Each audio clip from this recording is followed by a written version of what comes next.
Yang saya hormati Ibu Kepala Sekolah SD Negeri Kabongo, yang saya sebut nama beliau Ibu Hafiza SPD. Yang saya hormati Bapak Ibu perwakilan kelas, saya ingin memaparkan tentang budaya positif.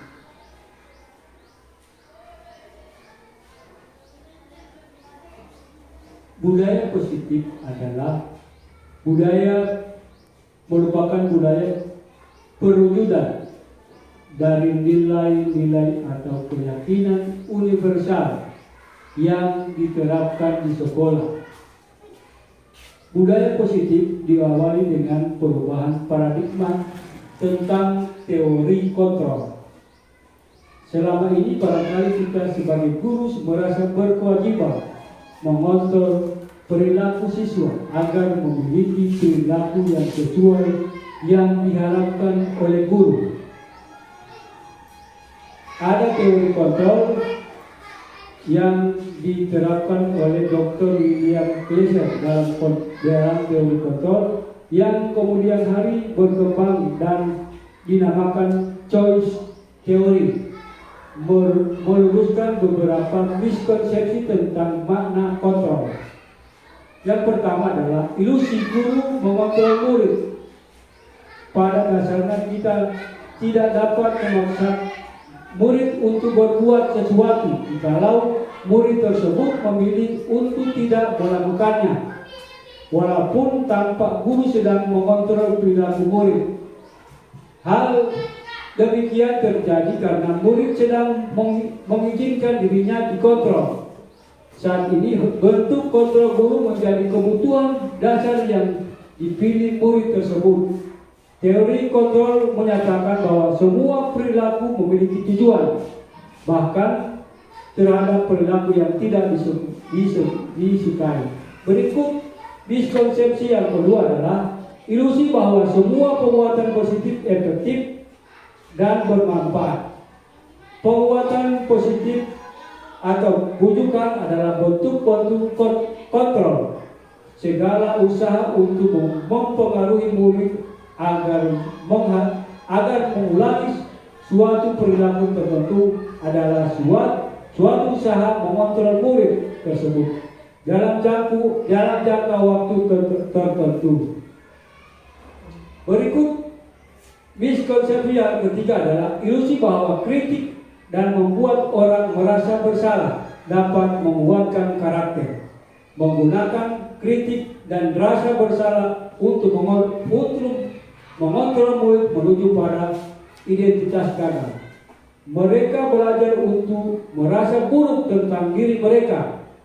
Mereka mengembangkan dialog diri yang negatif. Berikut ilusi bahwa orang dewasa memiliki hak untuk memaksa.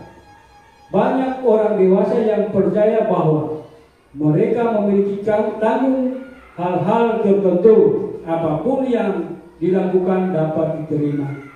Selama ada sebuah kemajuan berdasarkan sebuah pengukuran kinerja. Pada saat itu pula orang dewasa akan menyadari bahwa perilaku memaksa akan efektif untuk jangka waktu tertentu, panjang, dan bahkan keterhubungan permusuhan dan lain-lain. Berikut teori motivasi, hukuman dan penghargaan, serta restitusi. 3 motivasi perilaku manusia. 1. Untuk menghindari ketidaknyamanan atau hukuman.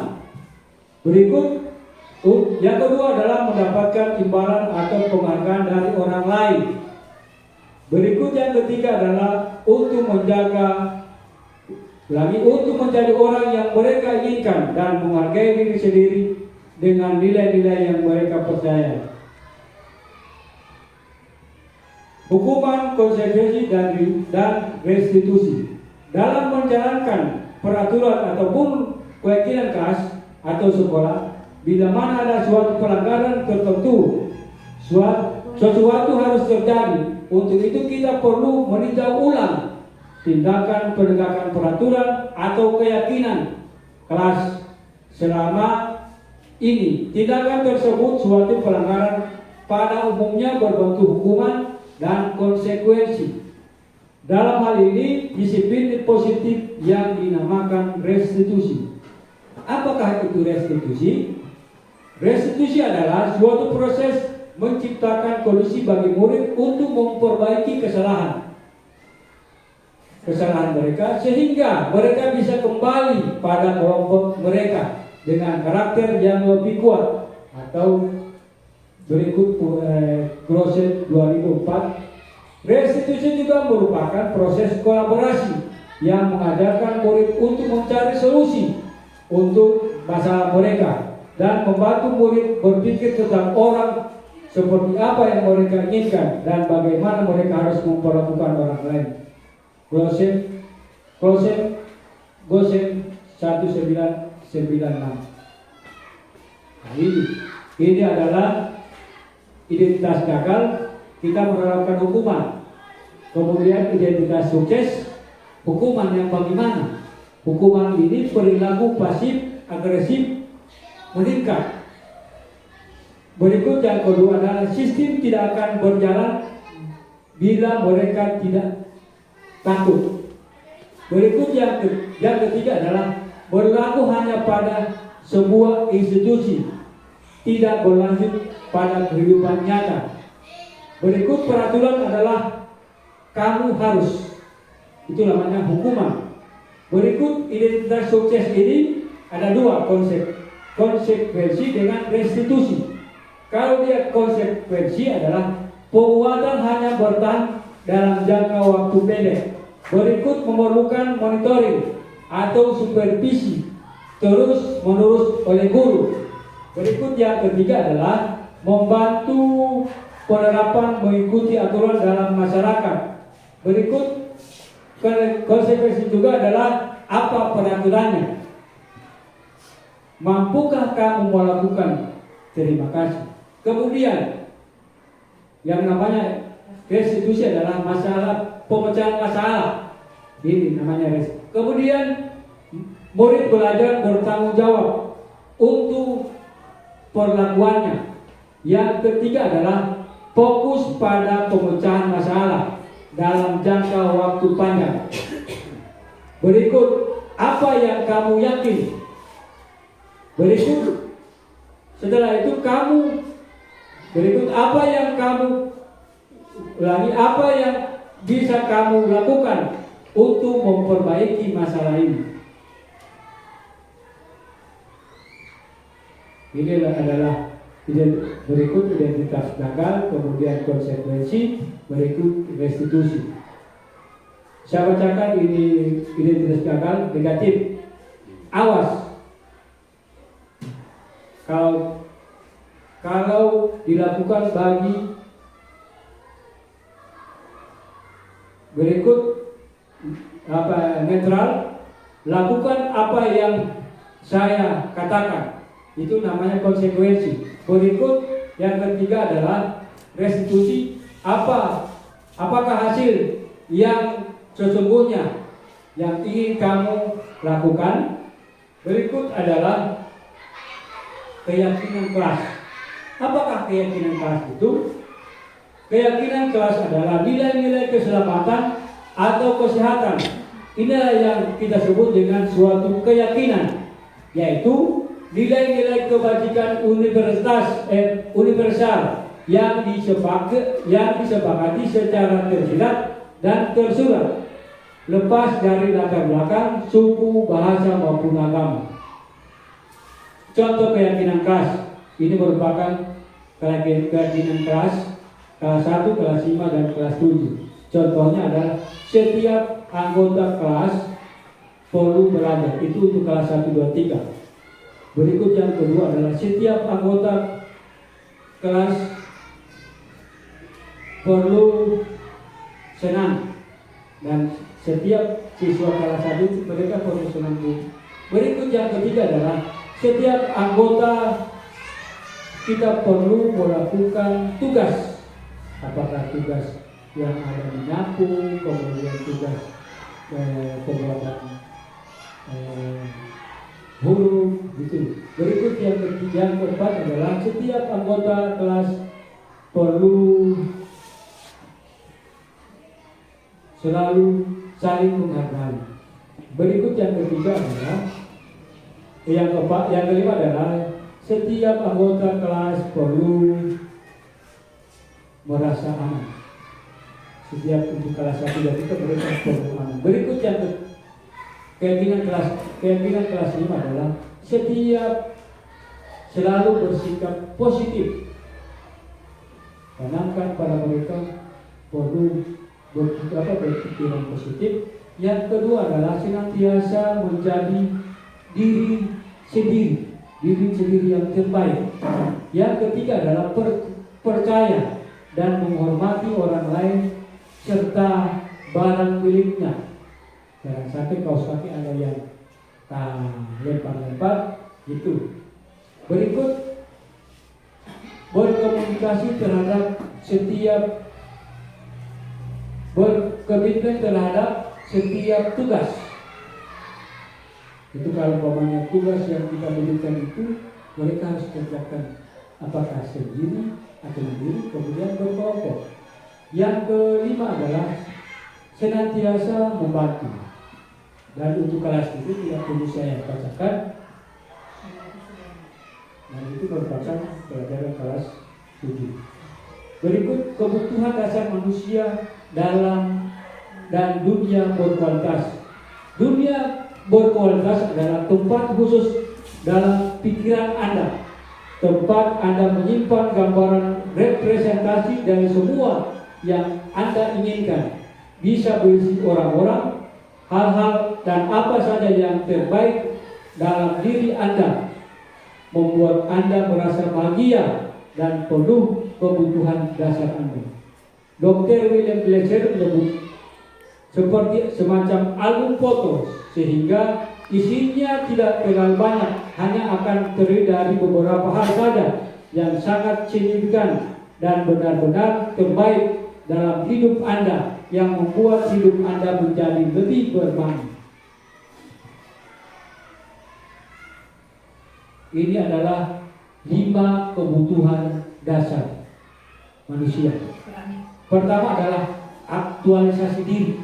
Mereka bisa beraktualisasi diri. Kemudian yang berikut adalah penghargaan.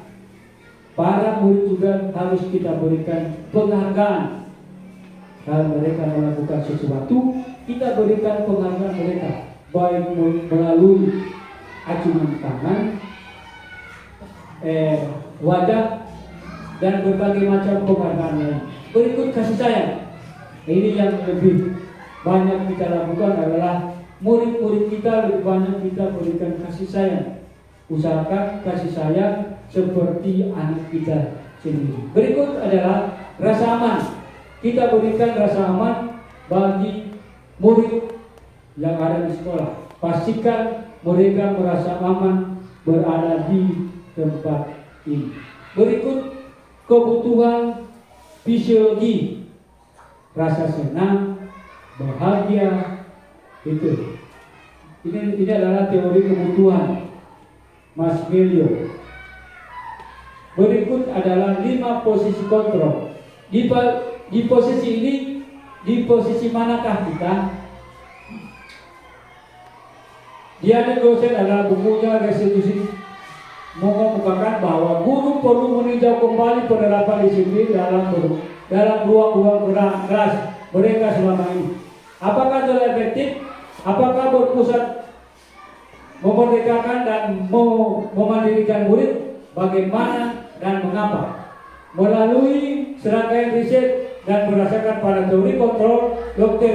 William Glasser, Gosen berkesimpulan ada 5 posisi kontrol yang diterapkan seorang guru, orang tua ataupun atasan dalam melakukan kontrol. Kelima posisi kontrol tersebut adalah penghukum, pembuat rasa bersalah, teman, pemantau, dan manajer.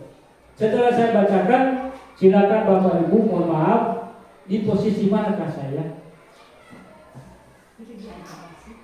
Penghukum adalah seorang penghukum bisa menggunakan hukuman fisik maupun verbal. Orang-orang yang menjalankan posisi penghukum senantiasa menyatakan bahwa sekolah memerlukan sistem atau alat yang dapat lebih menekankan murid-murid lebih dalam lagi. Guru-guru yang menerapkan posisi kontrol, posisi penghukum akan berkata, patuhi aturan saya atau awas. Kamu selalu saja salah. Selalu yang terakhir selesai. Guru seperti ini senantiasa percaya hanya ada satu cara yang agar pembelajaran bisa berhasil, yaitu cara dia. Berikut, pembuat merasa bersalah. Pada posisi ini biasanya guru akan bersuara lebih lembut. Pembuat rasa bersalah akan menggunakan keheningan yang membuat orang lain merasa tidak nyaman, bersalah atau rendah diri. Kata-kata keluar dengan lembut akan seperti ini. Ibu sangat kecewa sekali dengan kamu. Beberapa kali Bapak harus memberitahukan kamu ya. Coba gimana?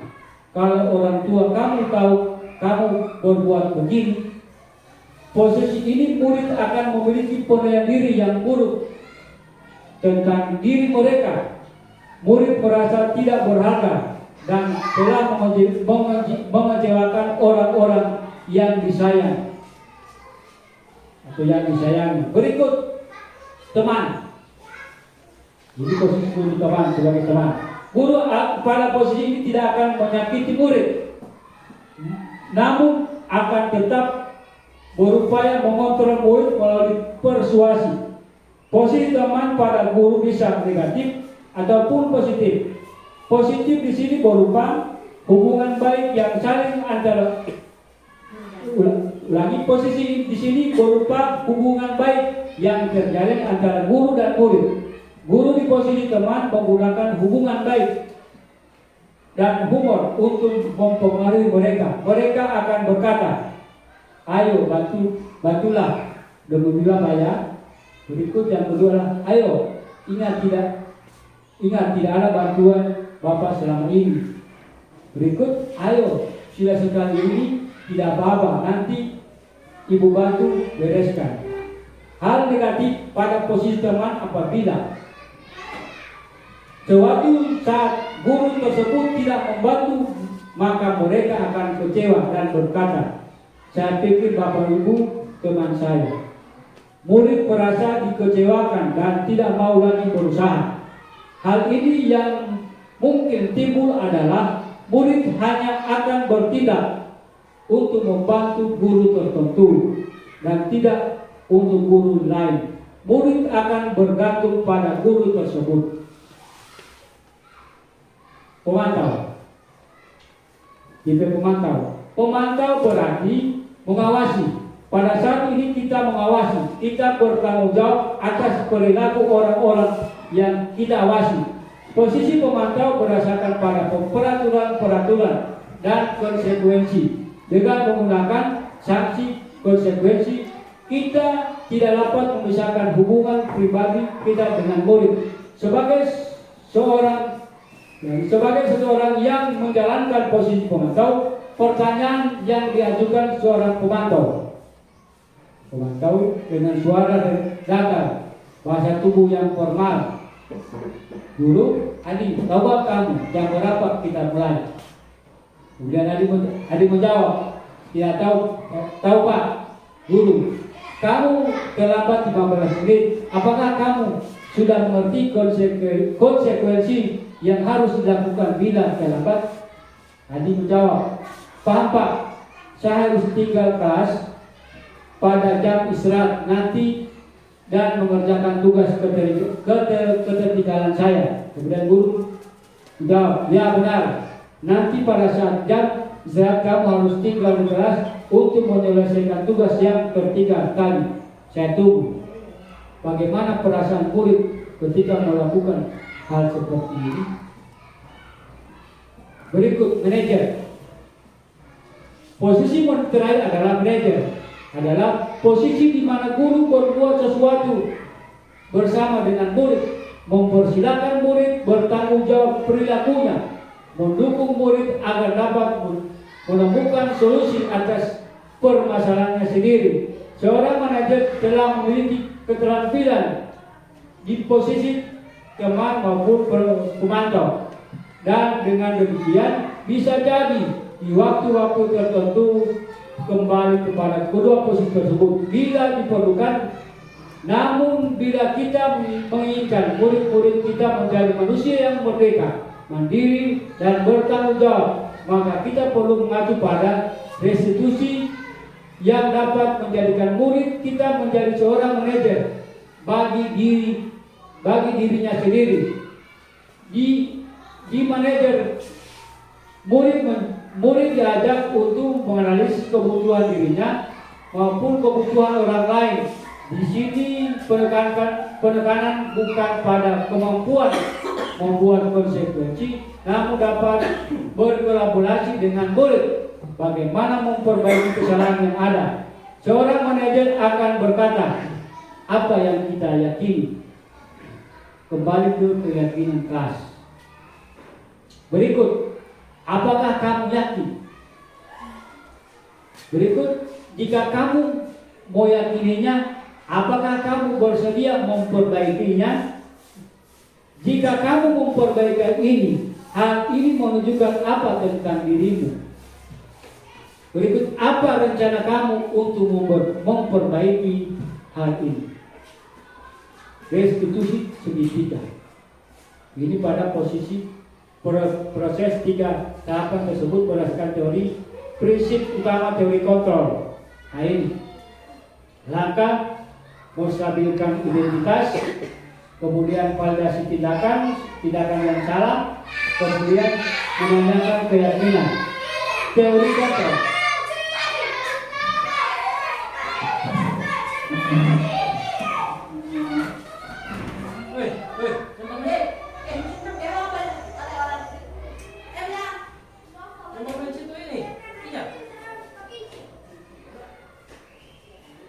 Di teori kontrol ini kita semua akan melakukan hal yang terbaik yang bisa kita lakukan.